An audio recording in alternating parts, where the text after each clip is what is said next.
make $1 million, and this is how Bill Gates did it.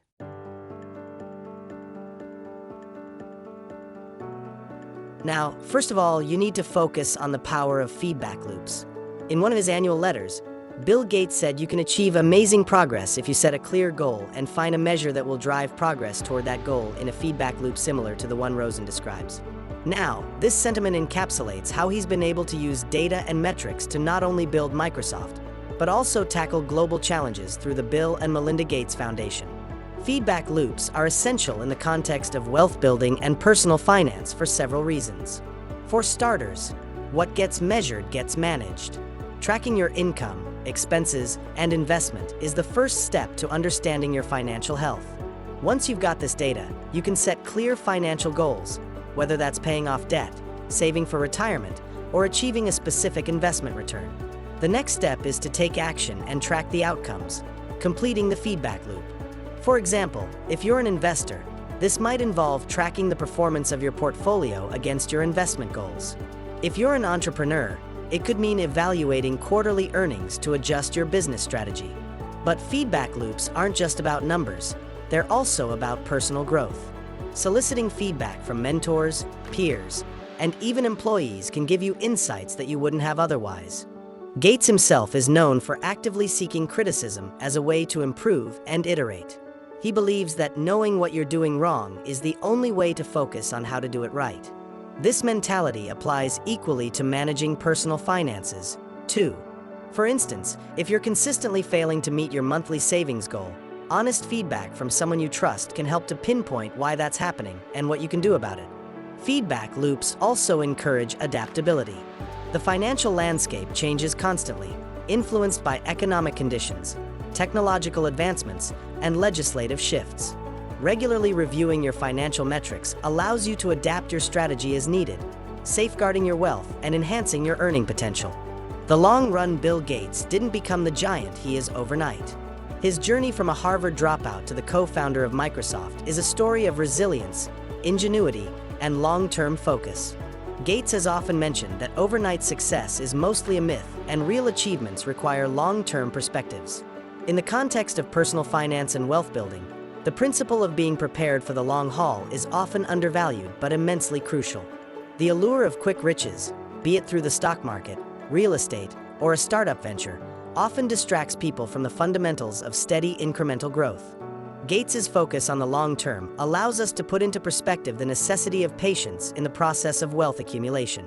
For most people, wealth is accumulated not through a sudden windfall, but via disciplined saving, intelligent investing, and incremental progress over many years or even decades. Moreover, a long-term focus is not just about patience, but also about preparedness and resilience. Financial markets can be volatile, businesses can have downturns, and personal lives can throw curveballs that impact one's finances. Being prepared for the long haul involves having a comprehensive financial strategy that includes emergency funds, diversified investments, and a sensible debt management plan. It means not putting all of your eggs in one basket and knowing when to cut your losses. Bill Gates's approach to philanthropy also reflects this principle. The Bill and Melinda Gates Foundation takes on global challenges that require long-term commitments, like eradicating polio or improving education systems. They realize that substantial change takes time, consistent effort, and a stable vision. Your financial journey is no different. You might encounter setbacks, but if you've got a long-term perspective, these become minor hiccups rather than insurmountable obstacles. And lastly, it's about staying the course.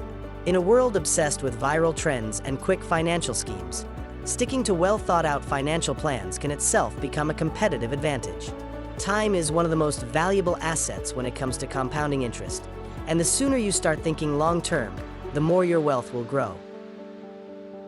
Create value to build wealth.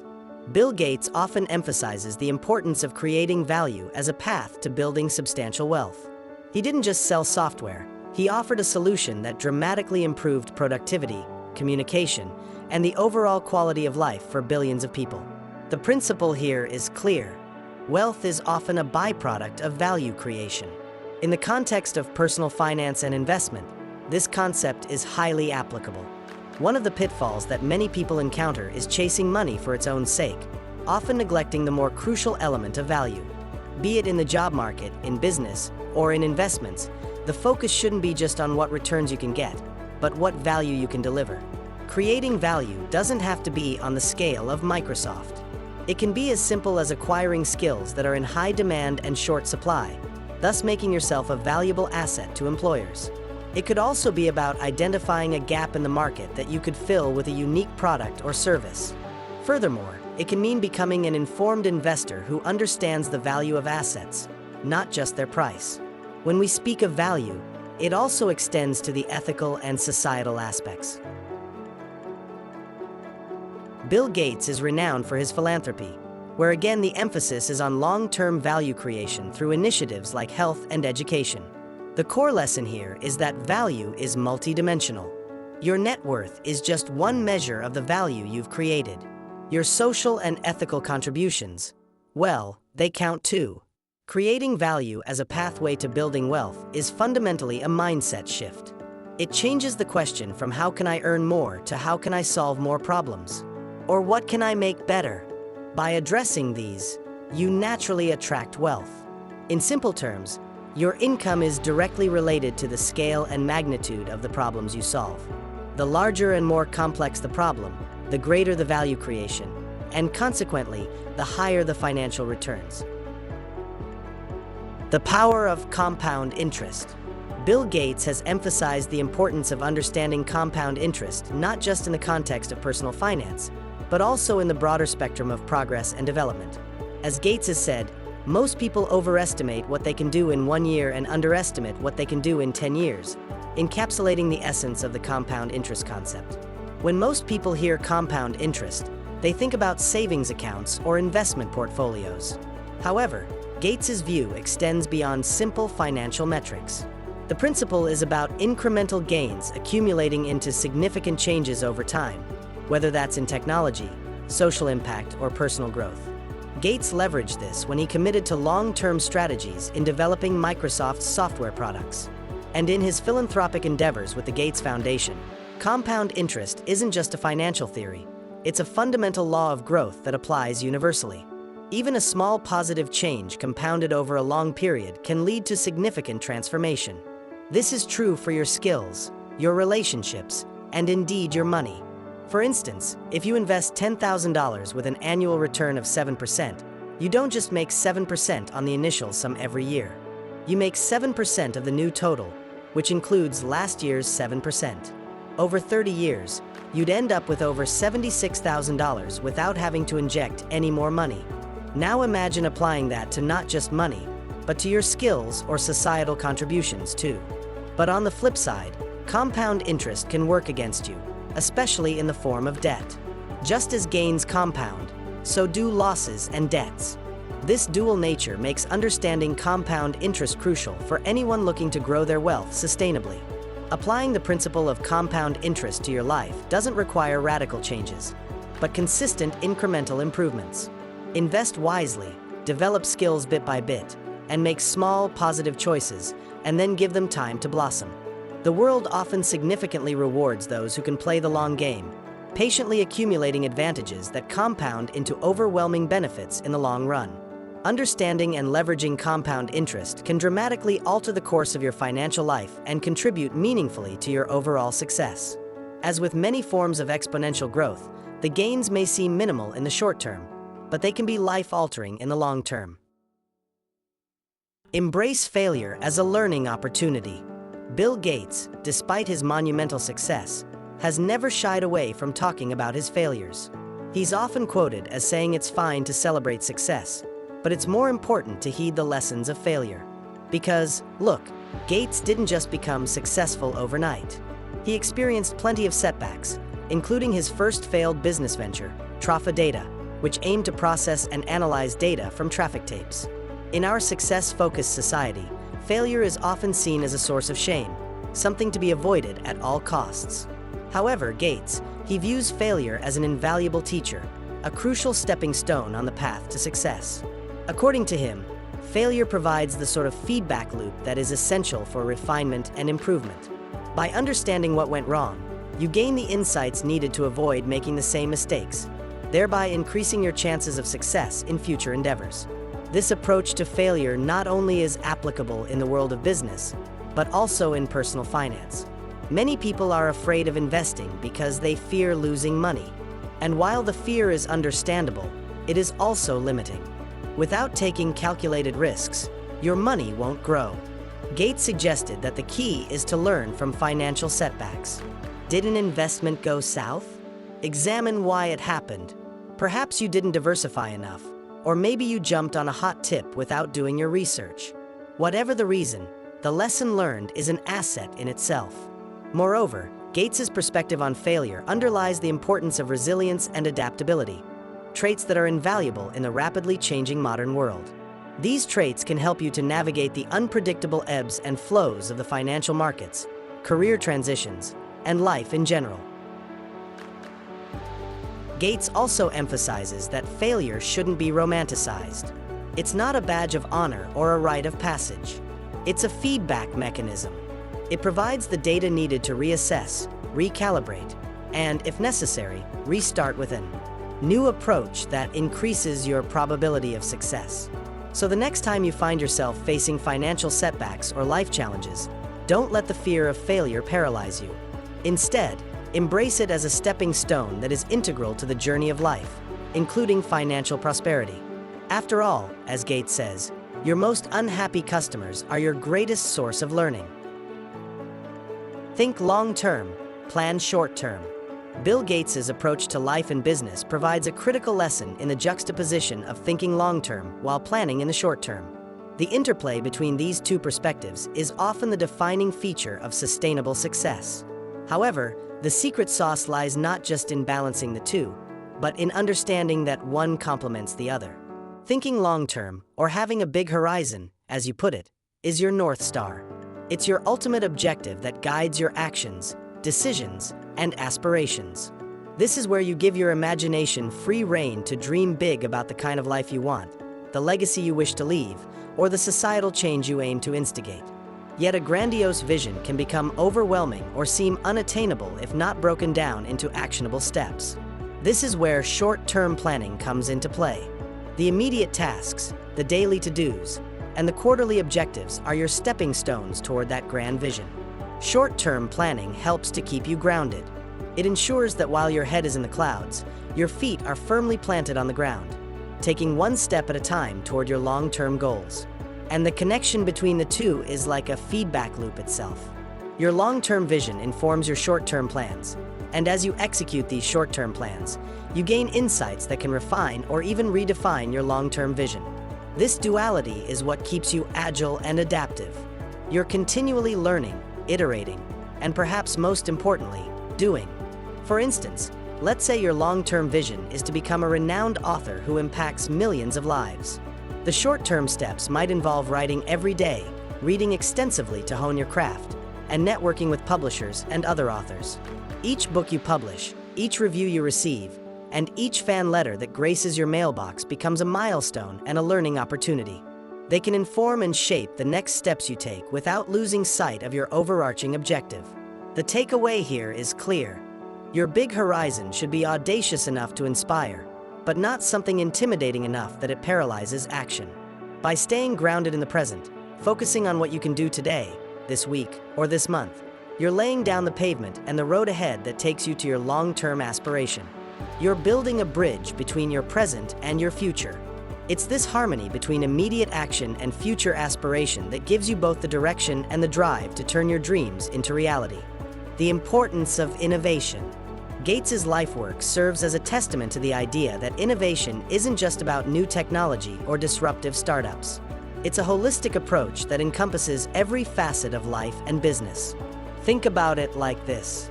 Just because something worked in a certain way in the past doesn't mean that's the right way to do it. And this applies to everything. For example, in the past, going to a good school and getting a good job was the way to secure your future, both professionally and personally. But it's clearly not the same anymore. Yet most people are still clinging to this idea because they don't want to be seen as outliers. As someone who strayed too far off the beaten path, it feels like a dangerous position to put yourself in, though. But for Gates, that's the position you need to embrace, because in his eyes, you're not an outlier, you are an innovator. In essence, innovation is your vehicle for defying limitations, exceeding expectations, and transforming your grandest visions into tangible outcomes. By daring to challenge the status quo, you're not just participating in personal or professional advancement, you're contributing to societal progress. Your willingness to find a better way to do things can set a precedent that inspires others to do the same, creating a ripple effect of positive change that could go beyond anything you initially imagined. Learning is fundamental. Bill Gates is known for being a voracious reader. He believes that one of the key elements to success is an insatiable appetite for learning, and one of the most effective ways to satisfy that is through reading. But it's not just about reading any material at all. It's about carefully selecting works that challenge your thinking, expand your horizons, and give you new frameworks to approach problems. So why is this form of learning so potent? Well, one reason could be the depth of understanding and contemplation that reading allows for. Unlike the quickly consumed information snippets we often get on social media or news outlets, books usually provide a more comprehensive look at a subject, allowing for nuance and complexity that you just don't get anywhere else. And this depth of understanding can be the key to true innovation, as it enables you to question the existing norms effectively, thereby challenging the status quo. As our previous point emphasized, in the grand scheme of things, reading is your ticket to a journey without physical boundaries. It's an invitation to explore worlds, cultures, philosophies, and sciences that you might not encounter otherwise. In the words of Bill Gates, it's how you download knowledge directly from the source material. As you engage in this endeavor, remember that your aim is not just to accumulate facts, but to enrich your thinking, better your judgment, and ultimately live a life that is both fulfilling and contributes to the broader community. By devoting time to read and educate yourself continually, you're laying down the tracks for a journey toward comprehensive understanding and informed decision-making. You're not merely adding more years to your life, but you're adding more life to your years, making each moment an opportunity for growth and transformation. Collaboration over competition. Bill Gates has consistently emphasized the value of collaboration over pure competition, a perspective that highlights the importance of maintaining a balanced approach to achieving large-scale goals. Gates firmly believes that as you set ambitious long-term objectives, a vital aspect of staying grounded lies in recognizing that you can't do it alone. You're part of a larger ecosystem that includes not only your competitors, but also collaborators, mentors, peers, and other stakeholders. In a conventional setting, people often view success as a zero-sum game, where the gains of one person necessitate the losses of another. And this perspective, although sometimes effective in the short term, can be very limiting. Gates suggested that fostering a culture of collaboration allows for a broader, more sustainable form of success, both for individuals and organizations. The key is to challenge the status quo, not merely by innovating in isolation, but by inviting diverse perspectives into the fold, combining strengths to achieve common goals. So why is collaboration so crucial? Well, first, it enables you to leverage collective intelligence, accelerating innovation. When minds come together, solutions to complex problems emerge more swiftly, fostering an environment where continuous improvement becomes the norm. Now this in stark contrast to a competitive model where resources are spent on outdoing one another, often leading to a duplication of efforts and waste of variable talent and time. Second, collaboration enhances your emotional and psychological well-being, providing a safety net of sorts. In a competitive environment, failures are often stigmatized, leading to fear and risk aversion. In a collaborative setting, however, failures become opportunities for learning with shared responsibilities and less finger-pointing. Third, collaboration often opens doors to unexpected opportunities. So by working closely with others, you become privy to diverse skill sets, viewpoints, and problem-solving approaches that you might not have considered. And these elements enrich your own understanding and can lead to novel ideas or ventures, further underscoring the concept that multiple minds are often better than one. Fourth, collaboration can serve as a check and balance system. The participation of various stakeholders ensures that all aspects, even those you might not have considered, are accounted for. This comprehensive approach leads to well-rounded solutions that stand the test of time and scrutiny. And finally, collaboration fosters a sense of community, a vital aspect of staying grounded. By recognizing that your success is intertwined with the success of others, You shift away from an I mentality to a we mentality. And this shift is not just semantic. It's a transformative approach to work and life that makes the journey toward achieving even the most ambitious goals a fulfilling experience. And last but not least, the role of luck. Bill Gates is a name synonymous with entrepreneurial brilliance and groundbreaking innovation. Yet he himself acknowledges the role that luck has played in his journey. Now, this is often an overlooked factor in narratives of success, and it's essential to recognize its place when discussing wealth creation and business leadership. To put it simply, luck in this context isn't solely about random chance. It's also about the timing and alignment of circumstances that pave the way for good opportunities. Gates. He had the good fortune to be born in a time and place where he had access to computers at an early age. When he was young and computers were young, he met people like Paul Allen, who shared his passion for software. These were elements of luck that set the stage for what was to come. But here's the thing, the harder you work, the luckier you get. And that's because luck usually just accelerates something you're already doing. A lot of people love to dismiss the achievements of others purely because of luck. And yes, luck does play a role. Everyone gets lucky every now and then. But the real question is this: can you capitalize on that luck or not? The deal of your lifetime could fall into your lap overnight, and you could miss it.